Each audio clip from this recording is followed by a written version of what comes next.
بسم الله الرحمن الرحيم مقعي وعلي محمد عمر وحنا وزير الدولة وزارة أرمها دبدة يسكاشك عالمية الدولة الفدرالية الصومالية وحا الشرف وينية إن هالكان كور جليو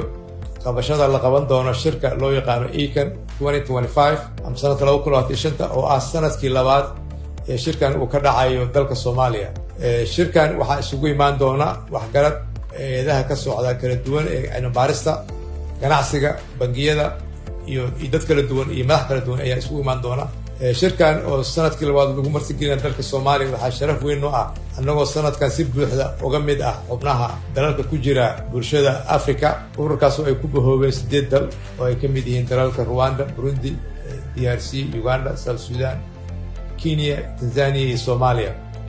ururkaas oo dadka ku nool ay tiradooda gaarayso ilaa 330 milyan waxay Soomaaliya u tahay fursad aad iyo aad u ballaaran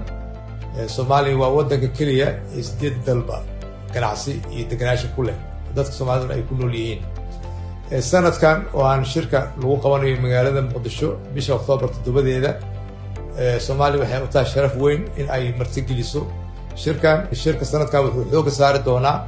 arrimaha la xiriiro wax beerista casriga ah ama loo yaqaan smart agriculture horumarinta cimilada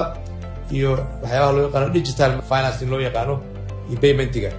arrimahaas oo dhan waxay noqon doonaa fursad u sii doonaa dadka Soomaaliyeed in ay qayb ka noqdaan suuqaas ballaaran oo ay hormuud ka noqdaan qaybista kala duwan dadku waxay isweydiinayaan Soomaaliya maxaa ay ku beerinaysaa suuqan Soomaaliya waa dadka kaliya ee 8 wadan ku leh ganacsi isku socod ku leh waxaan dhihi karnaa Soomaalida waa dhiiga ama injinka isku xira mid suuqa aad u ballaaran waxaan ku boorinayaa dalalka ee dadka imaan doona iyo dadka Soomaaliyeedba in si gaar ah uga faa'iideystaan oo gana soo qayb galaan marka waxaas oo dhan waxay noqon doonaa meel fursad ay dadku ay ku wadaagaan khibradooda iyo fikradooda waxaan rajaynayaa inuu shirkan uu noqdo shir guuleysta dadka Soomaaliyeed ay ka faa'iidaan fahamka iyo dhaxgalka ay ku leeyihiin geeskan Afrika waa suuq aad u ballaaran fursad weyn ay u tahay ganacsatada Soomaaliyeed inay fahmaan fursadaha ka jira wadamada kale oo ay ka ganacsan karaan marka waxaan rajaynayaa ka qaybgal wacan waxaan rajaynayaa inuu noqdo fursad ay isku wadaarsadaan aqoon iyo way aragnimo iyo horumar joogto ah waa mahadsantihiin